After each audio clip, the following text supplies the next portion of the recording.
যুক্তরাষ্ট্রের স্যান ডিয়েগোতে অনুষ্ঠিত হয়ে গেল বিশ্বের অন্যতম বড় পপ কালচার উৎসব কমিক কন।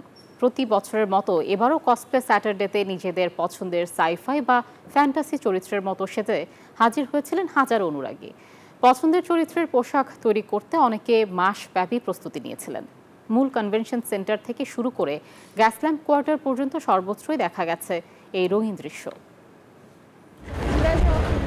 কল্পনার জগৎ থেকে যেন এক এক করে বেরিয়ে এসেছিলেন সবাই। মার্ভেলের ফ্যান্টাস্টিক ফোরের দ্য থিং থেকে শুরু করে দ্য উইজার্ড অফ অজের গ্লিন্ডা কিংবা ডিসি কমিক্সের ওয়ান্ডার উইমেন, কাউকেই খুঁজে পেতে খুব একটা বেগ পেতে হয়নি। অংশগ্রহণকারীদের কাছে দৈনন্দিন বান্ডেল থাকলে প্রতি সেনমানিতে টাকা বাঁচবে।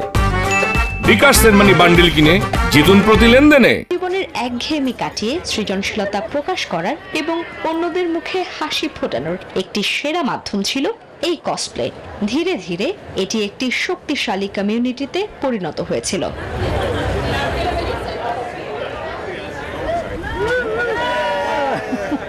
অনেকে আবার মাসের পর মাস ধরে পোশাক তৈরি করেছিলেন শুধু পছন্দের চরিত্রটিকে বাস্তবে ফুটিয়ে তোলার আনন্দে। তাদের মতে এর মাধ্যমে কমিক্সের চরিত্ররা শুধু বইয়ের পাতায় সীমাবদ্ধ না থেকে বাস্তবে জীবন্ত হয়ে উঠেছিল। Desk report, news 24।